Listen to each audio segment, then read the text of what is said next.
Assalamualaikum warahmatullahi wabarakatuh.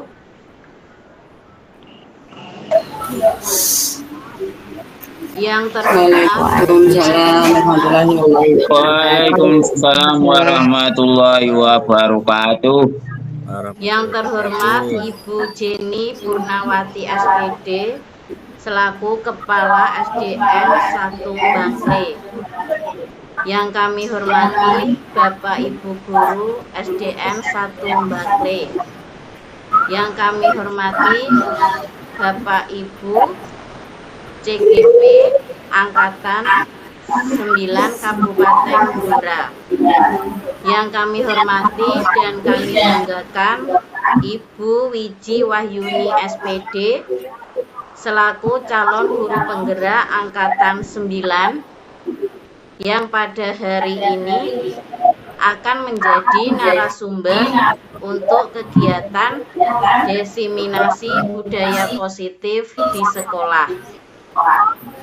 Pada kesempatan yang mulia ini, marilah kita bersyukur kepada Allah SWT atas segala nikmat sehingga kita bisa berkumpul di dalam ruangan Jimit ini untuk melaksanakan kegiatan diseminasi budaya positif di sekolah pada hari ini Sabtu 21 Oktober 2023. Sholawat beserta salam tiada lupa kita hadiahkan kepada Nabi teladan, Nabi umat, Nabi Muhammad Sallallahu Alaihi Wasallam. Allahumma sholli alaihi.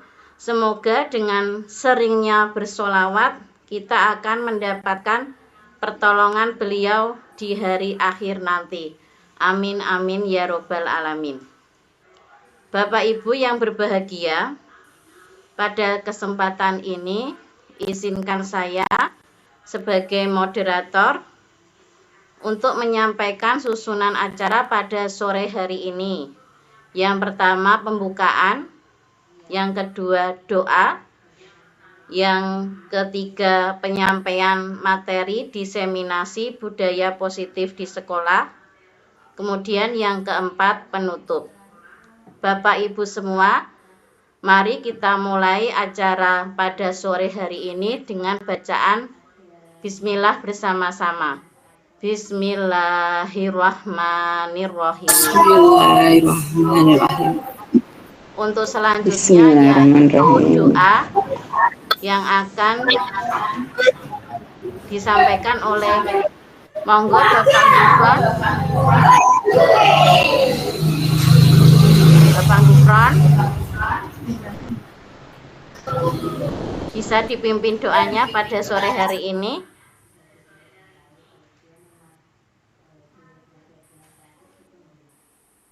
Sekalian saya pimpin berarti ya, Bu Yuni. Bapak Ibu semuanya, mari kita mulai acara ini dengan doa. Bapak Gufron, bisa ya dipimpin doa pada sore hari ini?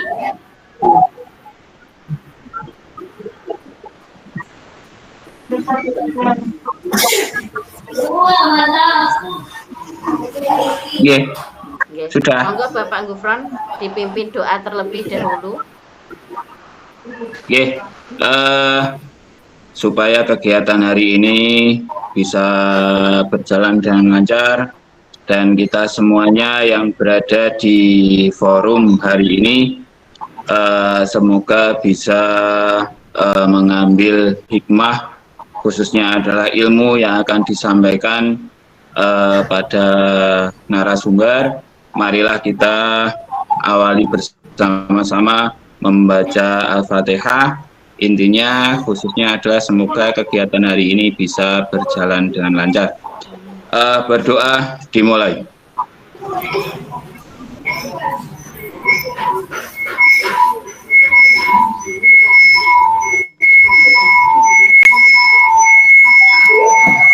Berdoa selesai. Terima kasih. Terima kasih Pak Gufron untuk sudah mau memimpin doa pada sore hari ini. Acara selanjutnya yaitu penyampaian materi diseminasi budaya positif yang akan disampaikan oleh Ibu Wiji Wahyuni SPD. Monggo Bu Yuni, kami persilahkan. Bismillahirrahmanirrahim. Assalamualaikum.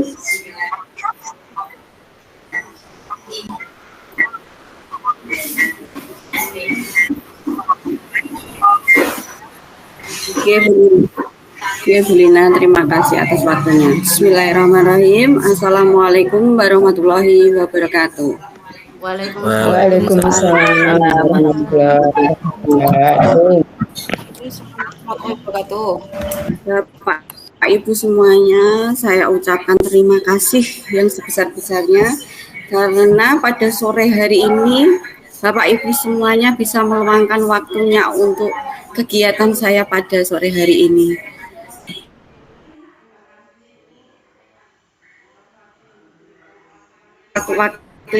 Waktu luang yang sudah Ibu luangkan untuk saya. Pada sore hari ini, saya akan mengimbaskan tentang budaya positif. Izinkan saya, Bapak Ibu, untuk share screen ya.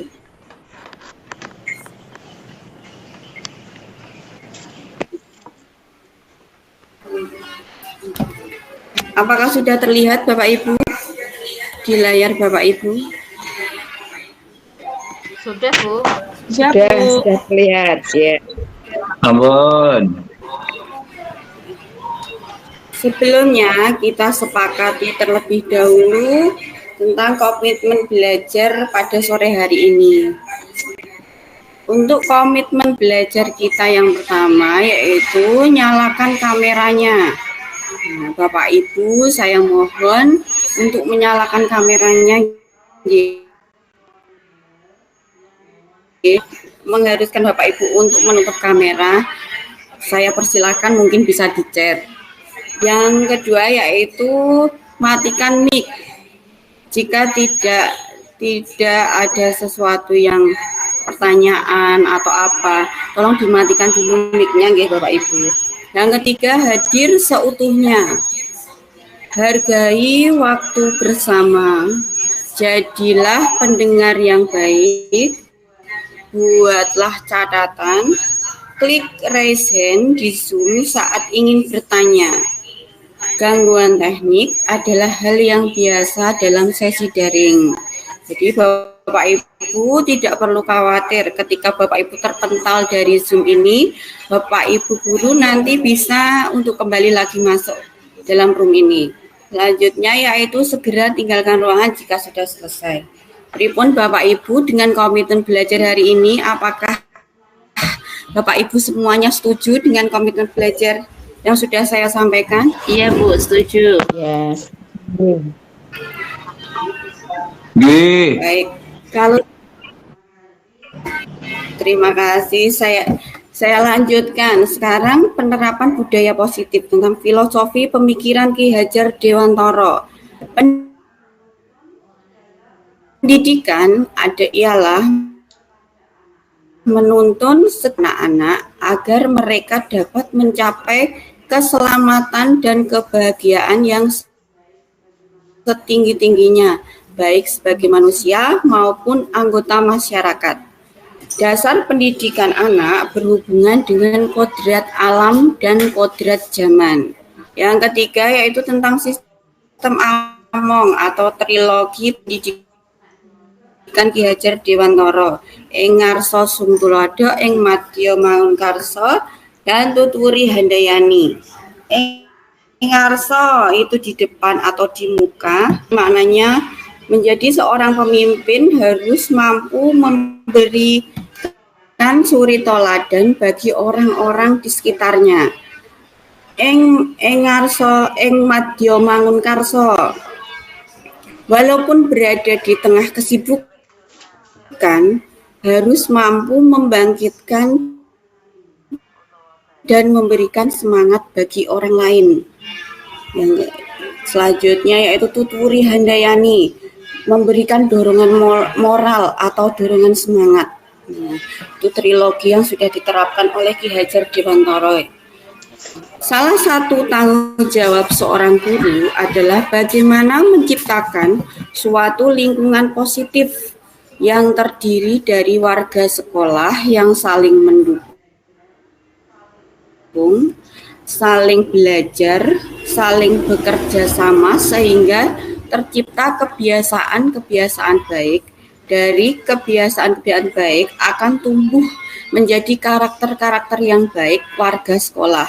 Dan pada akhirnya karakter-karakter dari kebiasaan-kebiasaan baik akan membentuk suatu budaya positif. Jadi budaya positif itu sangat penting sekali Bapak Ibu kita terapkan di sekolah kita. Mungkin dari kita membentuk karakter anak terlebih dahulu supaya dia itu menjadi kebiasaan mereka setiap harinya. Setelah itu ada keyakinan kelas, lingkungan positif, dan budaya positif. Konsep budaya positif itu ada bermacam-macam Bapak Ibu. Yang pertama ada perubahan paradigma belajar.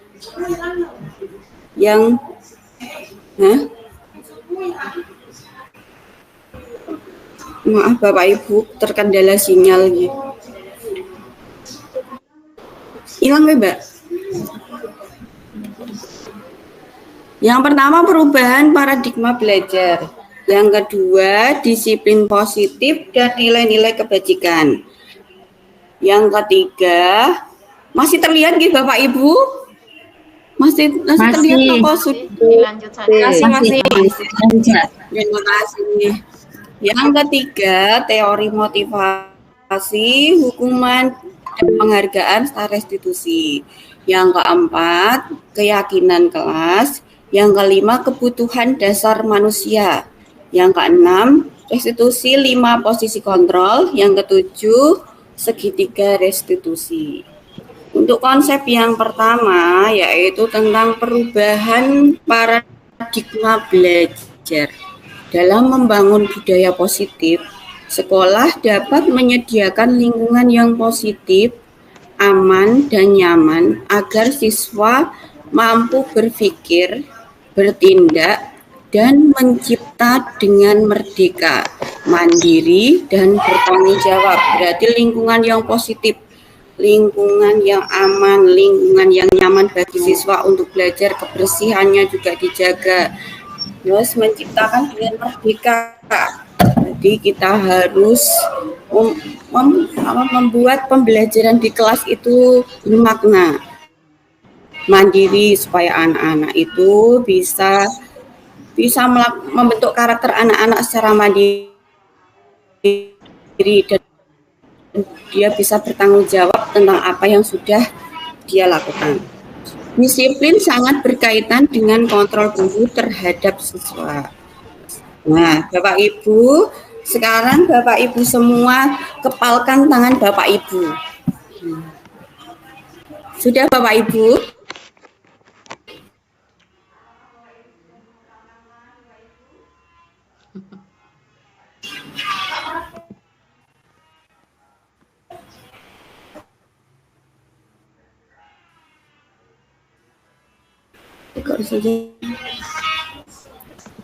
Monggo Bapak Ibu, kita kepalkan tangan bersama-sama. Mbak gak bisa ya?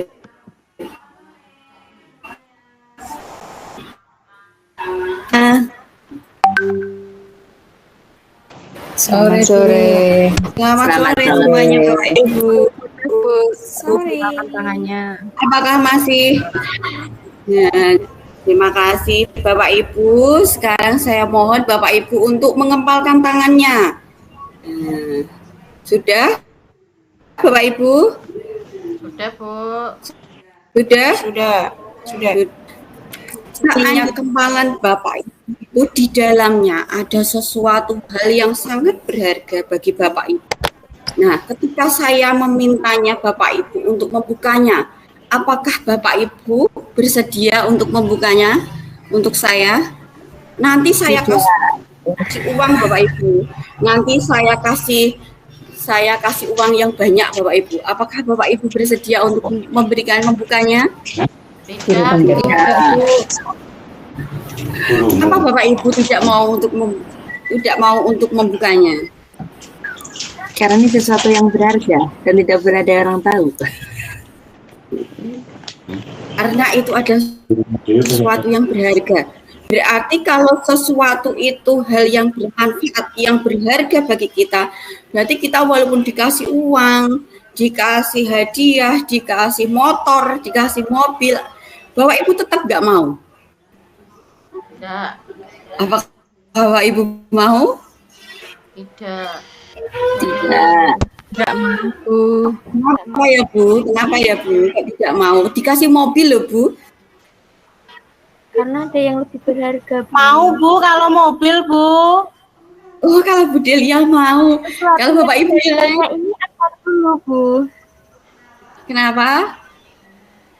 Sesuatu yang berharga ini kalau memang lebih berharga dari mobil yang nggak dilepas. Ini sangat berharga Bapak Ibu. Ini sangat penting bagi Bapak Ibu. Ini sangat berarti dalam hidup Bapak Ibu. Bagaimana Bapak Ibu? Nggak dilepas. Contohnya apa Bu? Apa, Yang berarti apa Bu contohnya?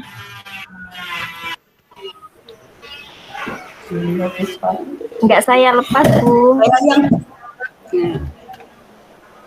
apakah Bapak Ibu akan melepasnya?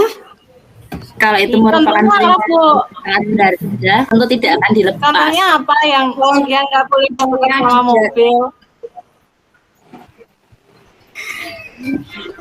Contohnya ketika di tangan Bapak Ibu itu ada sesuatu hal, contohnya yang mungkin sudah winanya itu cincin perkawin di tangan kepala Bapak Ibu. Apakah itu kan berharga banget ya Bu?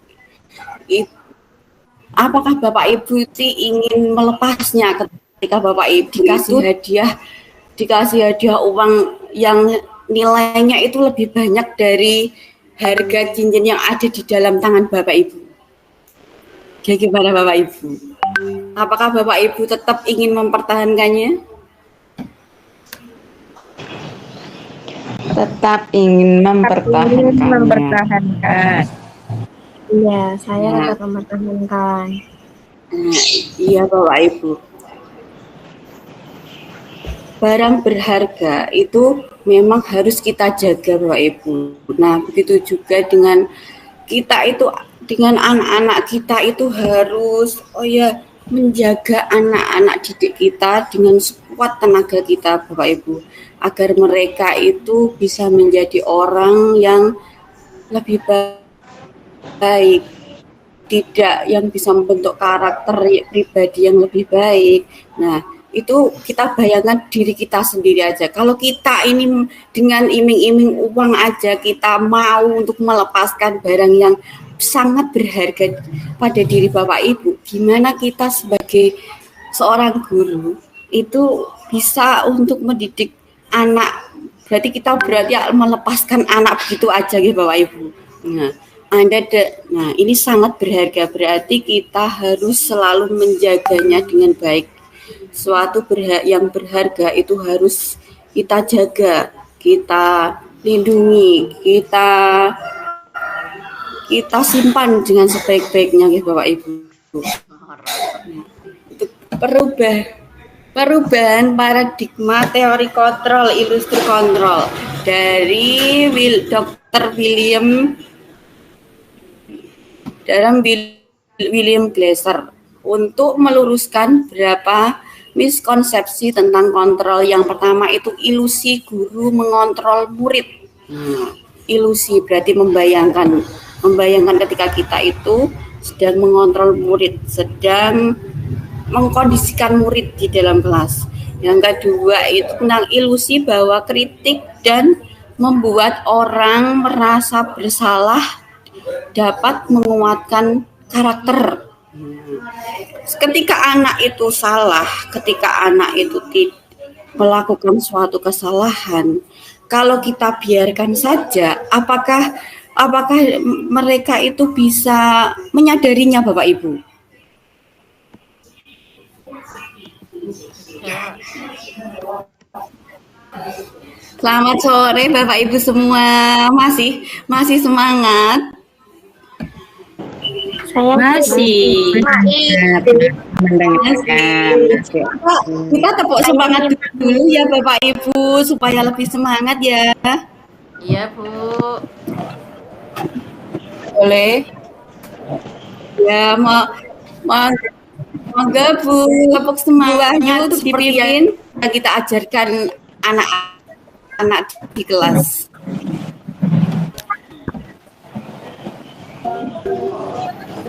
Monggo Bu Wahyu semangat dulu biar lebih semangat kok kayaknya loyo gitu Bapak Ibu sudah sore.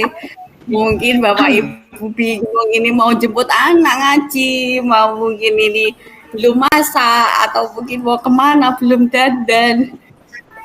Ayo Bapak Ibu kita tepuk semangat dulu gitu. Oke, tepuk semangat. Semangat. Terima kasih Bapak Ibu. Terima kasih. Saya lanjutkan ya Bapak Ibu. Lanjut, Bu. Masih semangat lanjut. Yang selanjutnya ilustrasi bahwa semua penguatan positif efektif dan bermanfaat. Nah, jadi sesuatu yang kita berikan ke anak, penguatan atau nasihat atau apapun itu sangat bermanfaat bagi mereka. Itulah yang bisa membentuk karakter mereka, tidak dibiarkan saja ketika mereka berbuat kesalahan. Yang selanjutnya itu ilusi bahwa orang dewasa memiliki hak untuk memaksa. Lah, kita harus sebagai orang yang guru, kita harus bisa membuat anak didik kita untuk menjadi yang lebih baik. Itu hak kita sebagai guru untuk mendidik anak ya, Bapak Ibu.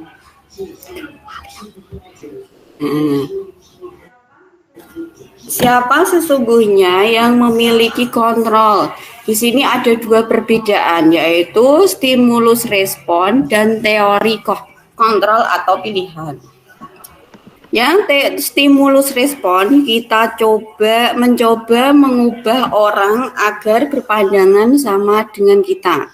Teori kontrolnya atau pilihan, jadi kita berusaha memahami pandangan orang lain tentang dunia. Jadi mencoba mengubah orang agar berpandangan sama dengan kita. Itu responnya. Berarti kontrolnya memahami pandangan orang lain tentang dunia. Yang kedua itu perilaku buruk dilihat sebagai suatu kesalahan. Teori pilihannya semua perilaku itu memiliki tujuan. Apakah perilaku Bapak Ibu itu tidak memiliki tujuan? Apakah sesuatu yang Bapak Ibu lakukan itu apakah mempunyai tujuan, sesuatu tujuan tertentu? Contohnya pada sore hari ini. Apakah sore hari ini Bapak Ibu mengikuti Zoom yang saya adakan? Itu pasti ada tujuannya nih Bapak Ibu. Betul. Betul. Yang selanjutnya yaitu orang lain bisa mengontrol saya. Teori kontrol atau pilihannya hanya Anda yang bisa mengontrol diri Anda. Nah, tadi kepalan tangan tadi, apakah tangan Bapak Ibu itu saya bisa mengontrolnya? Tidak bisa, Bu. Nah, yang bisa mengontrol itu siapa ya Bapak Ibu? Ya diri Bapak Ibu sendiri. Kita sendiri. Iya, diri kita sendiri ya Bapak Ibu. Suatu apapun itu yang bisa mengontrol apapun itu adalah diri kita sendiri. Yang selanjutnya yaitu saya bisa mengontrol orang lain. Anda tidak bisa mengontrol orang lain. Iya, yang bisa mengontrol adalah diri kita sendiri. Pemaksaan ada pada saat bujukan gagal. Yaitu teori kontrol atau pilihannya kolaborasi dan konsensus menciptakan pilihan-pilihan baru.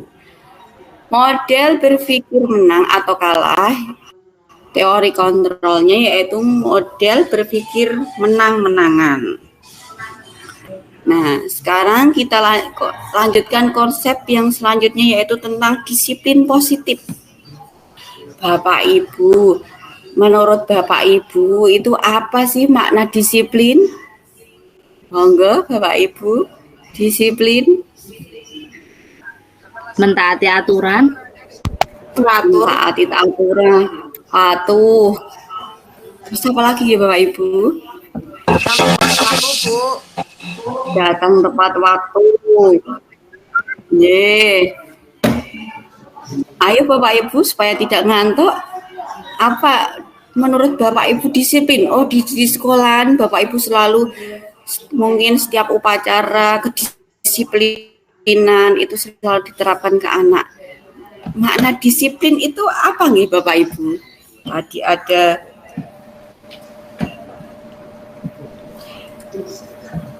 taat, patuh.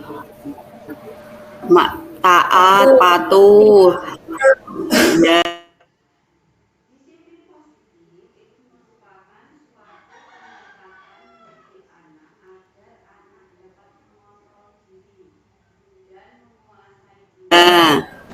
Pilih tindakan yang mengacu pada nilai-nilai kebajikan universal yang dihargai sehingga anak memiliki motivasi intrinsik. Untuk nilai-nilai kebajikan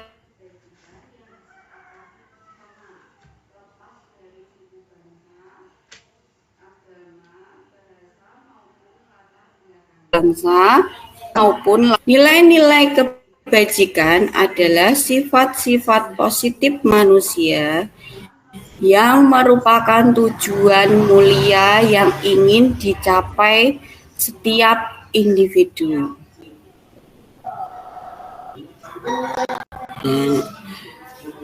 Beberapa institusi atau organisasi pendidikan telah memiliki nilai-nilai kebajikan yang diyakini dan disepakati bersama.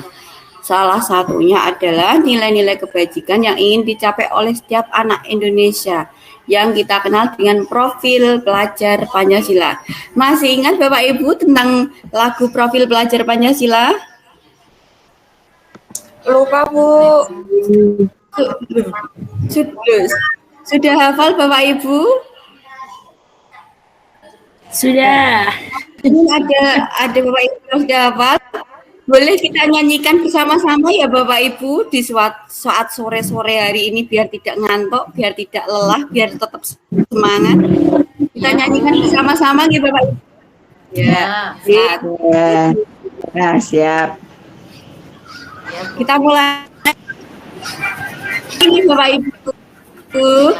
Pancasila. Pancasila. Beriman dan bertakwa kepada Tuhan yang esa dan berakhlak mulia, berkebunan, global, gotong royong mandiri, kreatif dan penawar kritis. Oke, tepuk tangan Bapak Ibu. Terima kasih semuanya.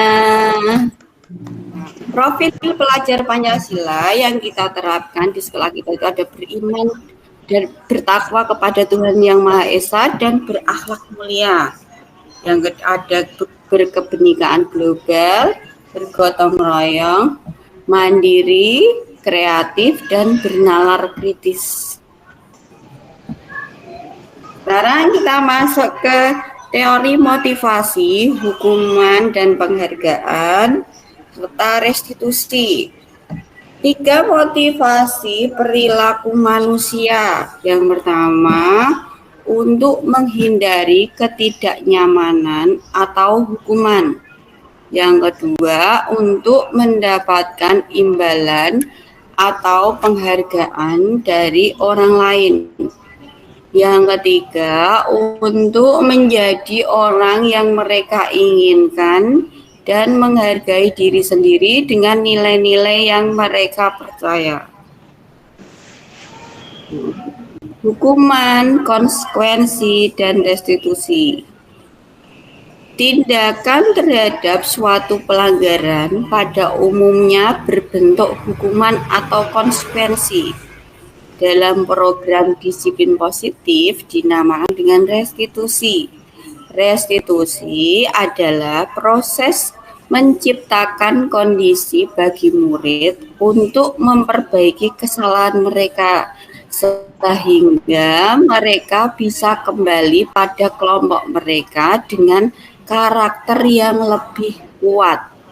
Nah, Bapak Ibu, ini ada perbedaannya. Di sini ada hukuman, konsekuensi, serta restitusi. Nah, hukuman itu ada sesuatu yang menyakitkan harus terjadi. Tidak nyaman untuk murid atau anak untuk jangka waktu yang panjang. Korban mendapatkan keadilan. Murid atau anak akan tersakiti.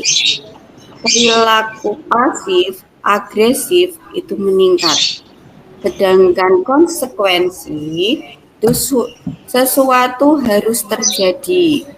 Tidak nyaman untuk murid atau anak untuk jangka waktu pendek. Korban bisa diabaikan. Murid atau anak dibuat tidak nyaman. Penguatan hanya bertahan dalam jangka waktu pendek.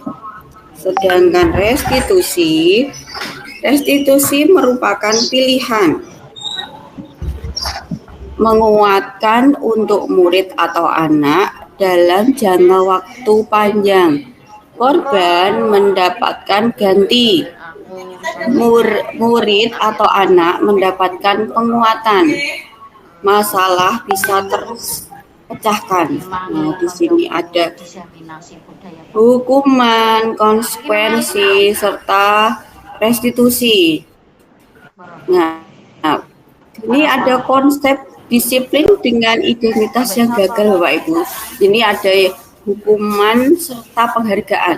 Pasti Bapak Ibu semua di sekolah itu pastinya pernah memberikan hukuman atau memberikan penghargaan bagi anak.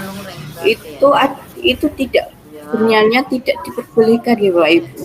Itu ada identitas yang gagal. Hukuman itu bisa menyakitkan, bisa memaksa, tidak nyaman dalam waktu yang panjang. Murid itu bisa menjadi takut. Nah, terkadang itu murid setelah dihukum, dia tidak akan masuk sekolah lagi. Murid menyembunyikan kesalahan. Murid menjadi rendah diri. Itu kalau kita itu di sekolahan itu menggunakan hukuman. Sekarang kalau penghargaan. Kalau kita selalu memberikan penghargaan pada anak, mungkin yang nilainya bagus, mungkin dia yang sregep, ya, itu tidak efektif, merusak hubungan. Mungkin ada anak yang iri, nah bisa hukum dengan sistem konsep disiplin dengan identitas yang sukses gitu Bapak Ibu, itu ada pilihan yang konsekuensi dan restitusi. Kalau konsekuensi itu tidak nyaman bagi murid dalam jangka waktu yang pendek. Penguasaan bersifat jangka panjang. Perlu monitoring secara terus-menerus dari guru, itu kalau konsekuensi. Adanya stimulus dan respon. Murid menghormati peraturan, itu kalau konsekuensi. Karena kalau restitusi itu murid bertanggung jawab atas perilakunya. Fokus pada pemecahan masalah jangka panjang. Murid menghormati dirinya dan orang lain. Teori kontrol, murid bersemangat untuk memperbaiki kesalahannya. Nah, itu ada perbedaannya ya Bapak Ibu. Hukuman, ada konsekuensi, ada restitusi, tadi juga ada yang sudah saya singgung sedikit tentang penghargaan. Nah, sekarang Bapak Ibu, saya mohon ini ada tindakan.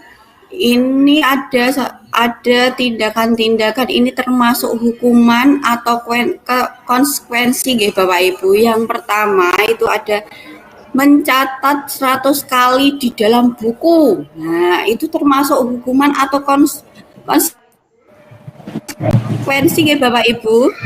Hukuman kalau menurut Hukuman. mencatat 100 kali di dalam buku. Hukuman. Lalu mengelilingi lapangan basket 2 kali. Hukuman atau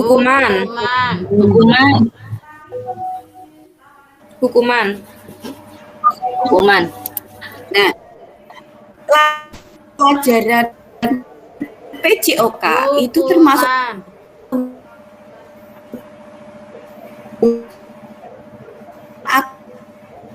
hukuman. Kalau membersihkan coretan yang dibuat di meja tulis, coretan konsekuensi.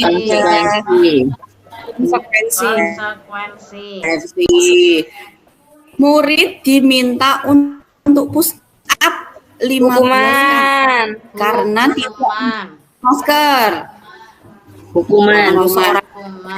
Nganggo masker push up 15 kali. Mbak yo muridnya. Hukuman. Mengganti kertas tugas teman yang telah dicoret-coret. Konsekuensi apa hukuman Bapak Ibu? Konsekuensi. Berjemur di lapangan basket. Hukuman.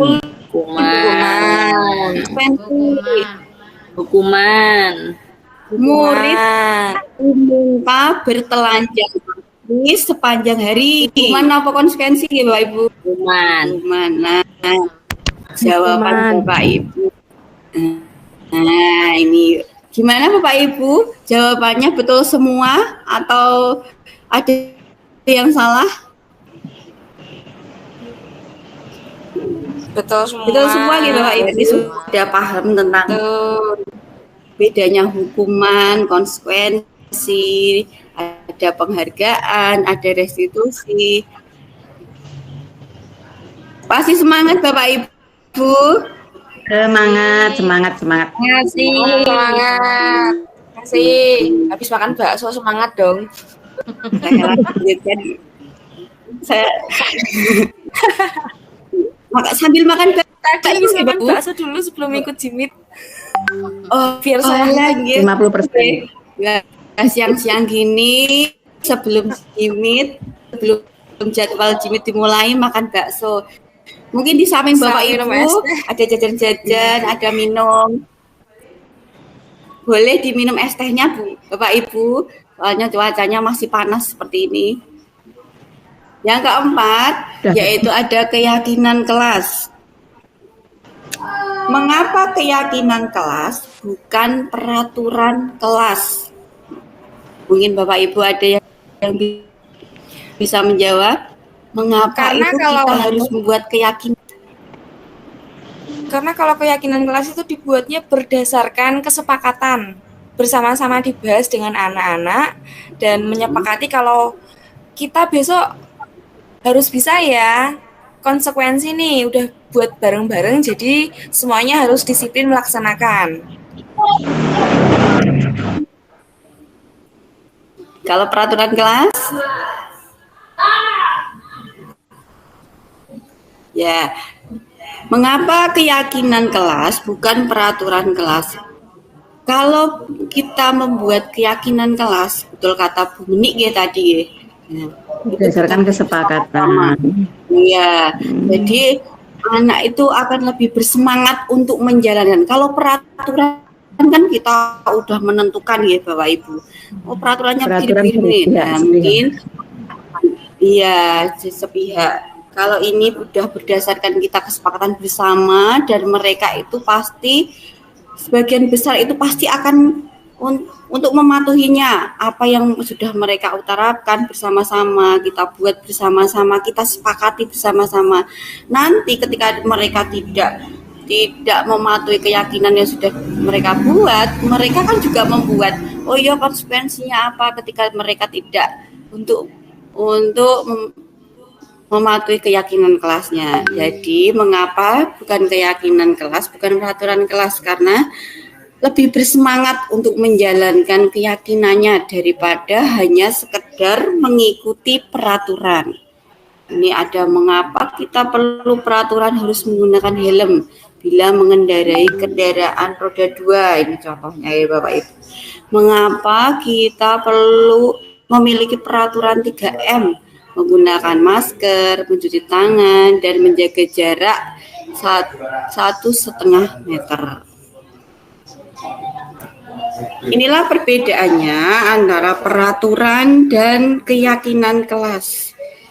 Kalau peraturan kelas ini contohnya selalu kembalikan buku ke tempatnya, itu peraturannya. Keyakinan kelas yang dibuat itu bernilai kebajikan ya Bapak Ibu, yang sudah kita buat keyakinan kelas, kita anak-anak kita suruh untuk membuat peraturannya terlebih dahulu, kita tuangkan ke dalam kalimat positif, nanti kita buat nilai-nilai kebajikan yang diterapkan di keyakinan kelasnya. Selalu kembalikan buku ke tempatnya, keyakinan kelasnya yaitu tanggung jawab. Berarti dia mempunyai rasa tanggung jawab untuk mengembalikan buku tersebut.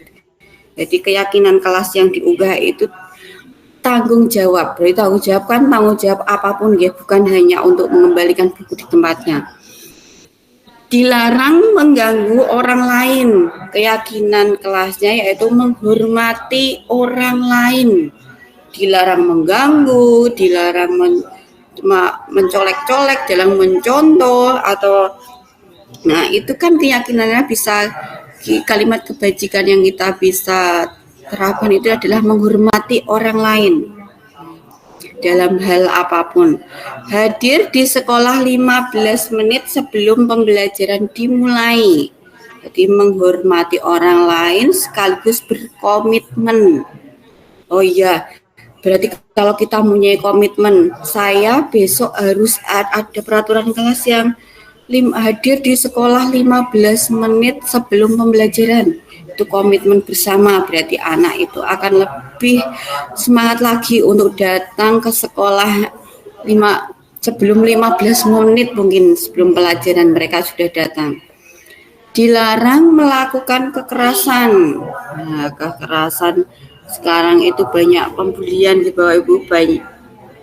Nah, kita buat aja keyakinan kelasnya menjadi keselamatan, juga menghormati orang lain. Kalau peraturan yang selanjutnya dilarang menggunakan narkoba. Keyakinan kelas yang kita buat yaitu tentang kesehatan. Bergantian atau menunggu giliran. Jadi bersabar. Bersabar keyakinan kelas yang kita terapkan ya Bapak Ibu. Gunakan masker. Itu kesehatan juga bisa dengan keselamatan. Jangan berlari di kelas atau koridor. Itu juga tentang keselamatan atau keamanan. Pembentukan keyakinan sekolah atau kelas. Yang pertama, keyakinan kelas bersifat lebih abstrak daripada peraturan, lebih rinci, lebih konkret. Keyakinan kelas berupa pertanyaan universal. Pernyataan keyakinan kelas senantiasa dibuat dalam bentuk positif, dalam bentuk kalimat positif. Tidak boleh menggunakan kata jangan ya Bapak Ibu. Yang selanjutnya yaitu keyakinan kelas hendaknya tidak terlalu banyak, sehingga mereka itu bisa mengingatnya, bisa memahaminya. Keyakinan kelas sebaiknya sesuatu yang dapat diterapkan di lingkungan tersebut, berarti harus sesuai dengan lingkup kelasnya masing-masing. Oh, apa sih yang perlu kita buat keyakinan supaya anak itu tidak seenaknya sendiri. Nah, itu tergantung pada kelas masing-masing. Semua warga kelas hendaknya ikut berkontribusi dalam pembuatan keyakinan kelas atau curah pendapat. Berarti semua anak disuruh membuat pendapatnya sendiri-sendiri. Setelah itu kita buat jadi kalimat positif ya Bapak Ibu. Selanjutnya bersedia meninjau kembali keyakinan kelas dalam waktu ke waktu. Nah, kalau memang keyakinan kelas itu perlu ditambah, nah kita bisa untuk menambahnya, membuat lagi keyakinan kelas apa sih? Oh yang kurang mungkin di dalam kelas saya kok tidak ada peraturan anak terlambat. Nah, itu mungkin bisa kita buat lagi, kita tambah, kita tinjau kembali keyakinan kelas itu dari waktu ke waktu.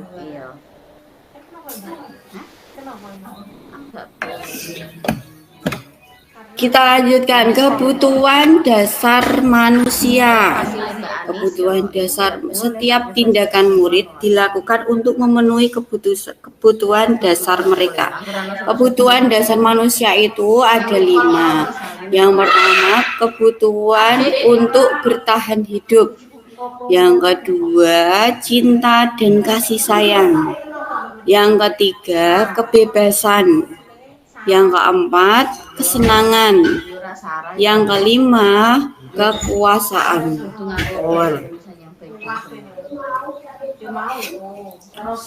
Yang keenam yaitu restitusi posisi kontrol. Ada 5 posisi kontrol. Yang pertama itu penghukum. Yang kedua itu pembuat rasa bersalah. Yang ketiga, teman sebagai teman. Yang keempat itu pemantau. Yang nomor 5 itu sebagai manajer. Posisi kontrol guru. Nah, di sini ada posisi kontrol guru. Kalau kita itu sebagai penghukum atau pembuat rasa bersalah, itu menghindari hukuman. Itu ada teman dan pemantau mengharapkan imbalan atau ketergantungan pada orang lain. Nah, identitasnya itu berhasil atau sukses. Kalau penghukum dan pembuat rasa bersalah itu kontrolnya itu identitasnya itu gagal. Kalau manajer yaitu menghargai diri sendiri. Nah, di sini ada guru berbuat. Berarti penghukum yaitu menunjuk-nunjuk, bisa contohnya menyakiti atau menyindir. Membuat rasa bersalah, dia berceramah, mengatakan seharusnya ibu kecewa. Nah, itu pembuat rasa bersalah. Kalau teman itu membuat alasan-alasan untuk muridnya, membuatkan alasan-alasan. Sekarang kalau pemantau itu menghitung dan mengukur. Dengan untuk manajer itu mengajukan pertanyaan-pertanyaan. Itu ada guru yang berkata, sebagai penghukum, kalau kamu tidak melakukannya, awas ya, rasakan ya. Itu ada contoh kalimat penghukum. Kamu sudah tahu, ibu lelah sekali mengatakannya, ibu stres. Nah, itu kan membuat anak menjadi rasa bersalah kepada guru tersebut ya. Sebagai teman, ayolah lakukan demi ibu. Masa kamu tidak mau? Ingat ibu pernah bantu. Nah, ini posisi kontrol ya. Mungkin kalau anak sedang melakukan kesalahan atau itu guru itu harus bisa menjadi teman. Jadi perkataannya itu ayolah, berarti mengajak, berarti kita sebagai teman untuk murid kita. Kalau sebagai pemantau itu apa peraturannya. Dan sebagai manajer, apa yang kita yakini, apa yang bisa kita kerjakan untuk memperbaiki masalah itu. Nah, untuk hasilnya di sini ada penghukum, ada pembuat rasa bersalah, menyembunyikan, berbohong, ada teman ketergantungan, ada menyesuaikan diri, dan kaitannya dengan dunia berkualitas di sini ya Bapak Ibu. Bisa Bapak Ibu lihat di share screen Bapak yang sudah share screen, di situ ada posisi kontrol guru. Iya. Nah, Bapak Ibu, sekarang kita lanjutkan. Di sini ada pernyataan-pernyataan. Saya kecewa sekali dengan kamu. Berarti itu adalah membuat orang merasa bersalah. Kalau kita ngomong ke anak, saya kecewa sekali dengan tingkah laku kamu lah. Anak itu akan menjadi, dia itu menjadi, oh ya saya orang yang merasa bersalah banget ya Bapak Ibu. Yang kedua yaitu kamu tidak pernah benar melakukannya. Tidak pernah, berarti dia itu penghukum. Ayolah lakukan demi ibu atau bapak. Berarti kalau ayolah lakukan demi ibu atau bapak itu kita berarti kontrol kita itu adalah sebagai teman. Apakah kamu mau mendapatkan stiker bintang hari ini? Nah, kita berarti posisi kontrol kita adalah sebagai pemantau. Bagaimana kamu bisa menyelesaikan masalah ini? Nah, kita sebagai manajer di sini. Nah, kamu selalu yang paling terakhir. Nah, itu posisi kontrol kita ada sebagai penghukum. Nah, ini sudah pernyataan dan contohnya. Kita lanjutkan ya Bapak Ibu. Maksud ngantuk? Tidak, masih menyimak. Tidak, terima kasih. Apa perlu kita nyanyi-nyanyi dulu Bapak Ibu? Nyanyi apa Bu? Nyanyi apa ya? Kita bisa nyanyi sore-sore hari ini. Kita bisa menyanyikan lagu Oh Bintang Kecil atau Balonku. Gimana Bapak Ibu? Atau ada mungkin yang lain?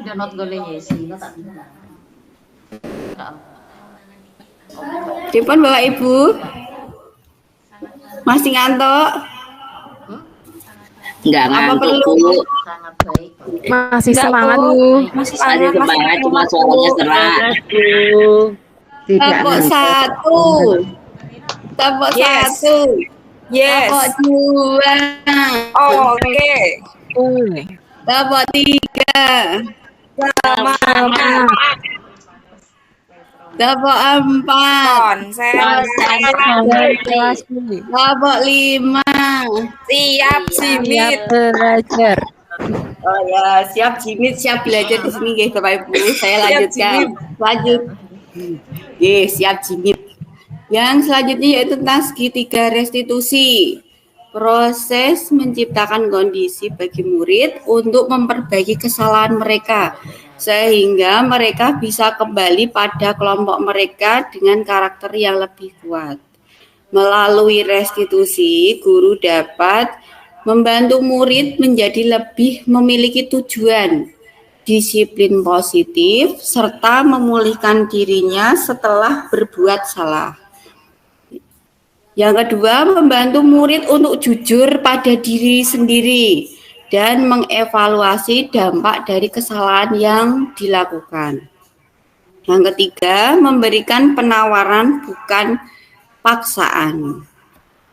Ini ada restitusi, sebuah pendekatan untuk menciptakan disiplin yang positif, bukan untuk menebus kesalahan, namun untuk belajar dari kesalahan, untuk memperbaiki hubungan, tawaran bukan paksaan.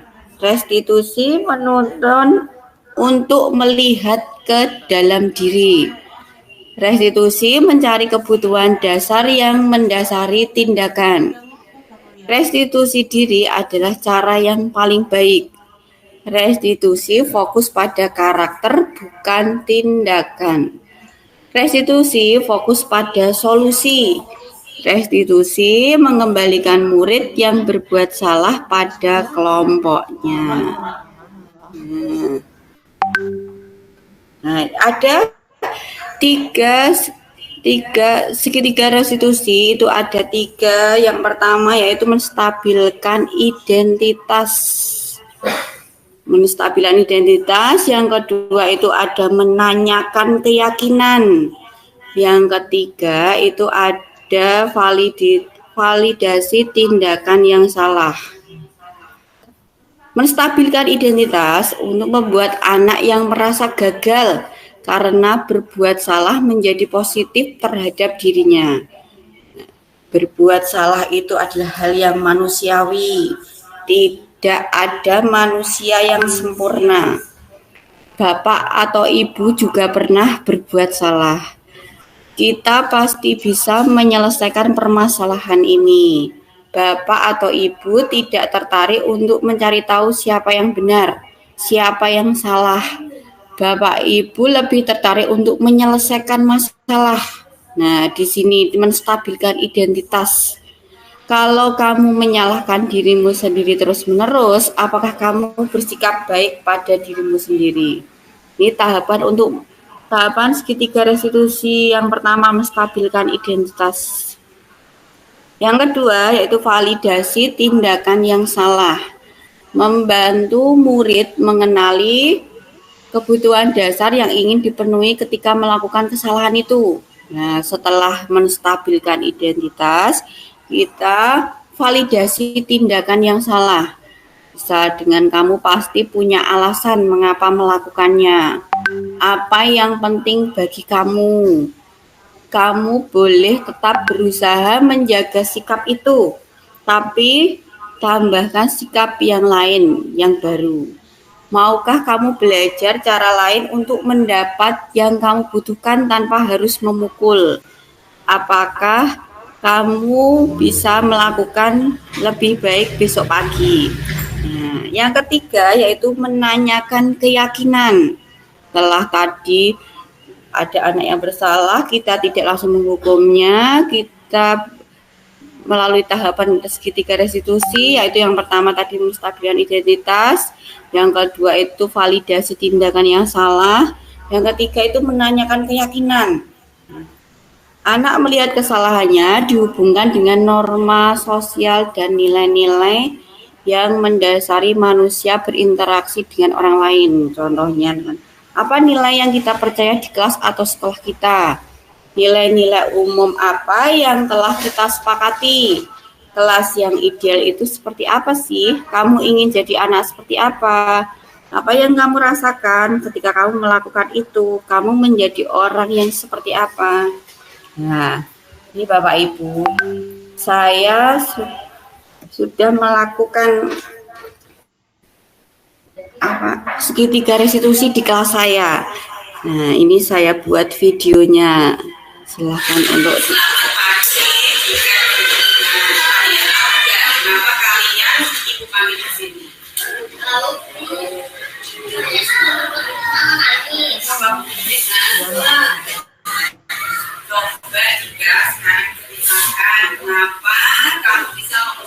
apakah Bapak Ibu bisa mendengarnya?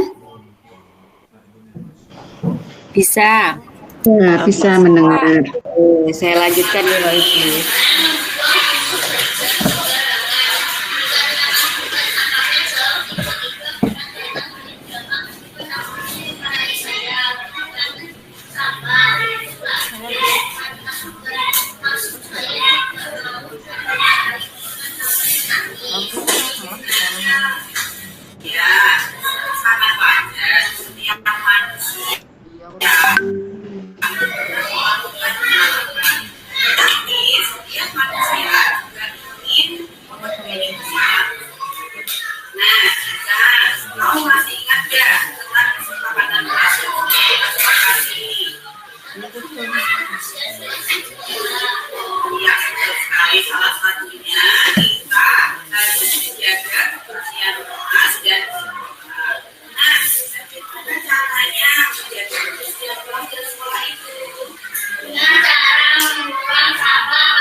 Sudah,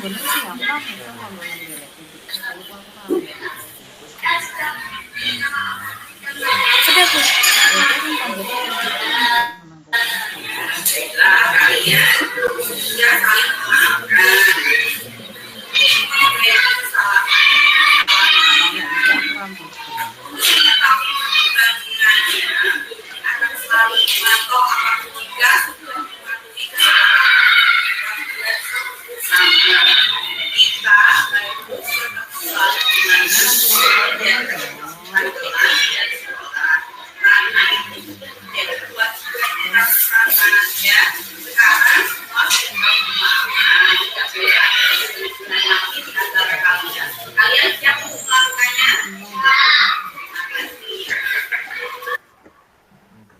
Nah, itulah tadi video yang sudah saya buat. Ada anak yang berbuat salah, saya terapkan 3 restitusi di dalamnya. Nah, terima kasih Bapak Ibu dalam rangka menciptakan lingkungan yang positif, maka setiap warga sekolah dan pemangku kepentingan perlu saling mendukung, menghayati, dan menerapkan nilai-nilai kebajikan yang telah disepakati bersama. Tujuan mulia dari penerapan disiplin positif adalah agar terbentuk siswa yang berkarakter, berdisiplin, santun, jujur, peduli, bertanggung jawab, dan merupakan pembelajaran sepanjang hayat sesuai dengan standar kompetensi lulusan yang diharapkan. Terima kasih banyak Bapak Ibu. Terima kasih banyak atas waktunya. Waktu saya kembalikan kepada moderator. Saya hentikan share screen ya Bapak Ibu. Ya.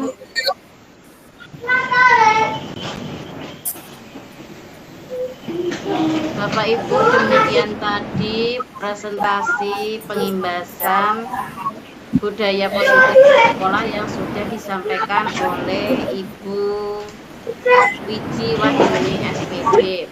Untuk sesi selanjutnya yaitu tanya jawab. Monggo Bapak Ibu, dari pemaparan tadi mungkin ada yang belum paham tentang materi tadi ya Bapak Ibu. Tadi ada 7 materi yang disampaikan oleh Bu Wiji Wahyuni. Yang pertama itu perubahan paradigma belajar, yang kedua disiplin positif, yang ketiga kebutuhan dasar manusia, yang keempat motivasi perilaku manusia, yang kelima restitusi posisi kontrol guru, yang keenam keyakinan kelas, dan yang ketujuh segitiga restitusi.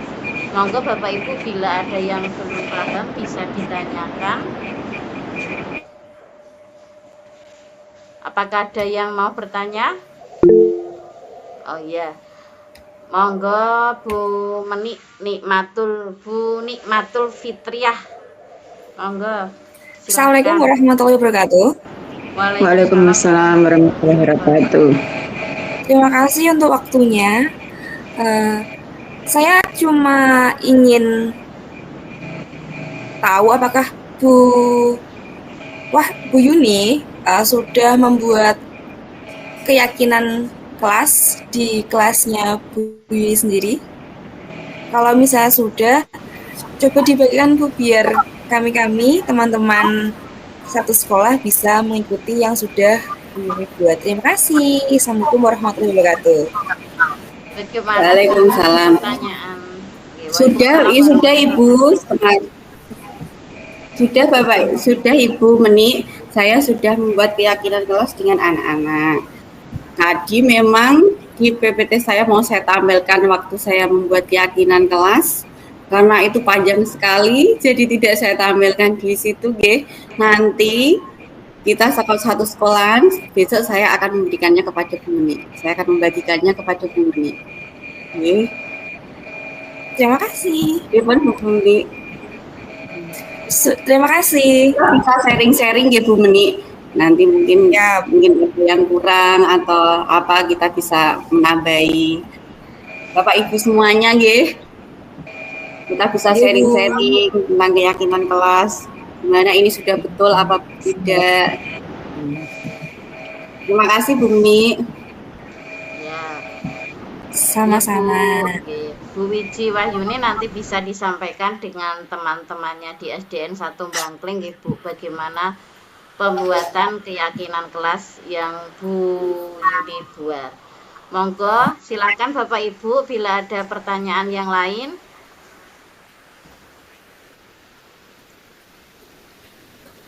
Kelihatannya sudah jelas semua ini. Ya Bu, sudah jelas. Nanti kalau ada yang kurang jelas saya bisa japri lagi. Untuk sementara sudah cukup. Untuk sementara hari ini sudah cukup ya Bapak Ibu. Nanti bisa dilanjut di lain hari. Seperti itu. Yes, ya. Terima Demikian.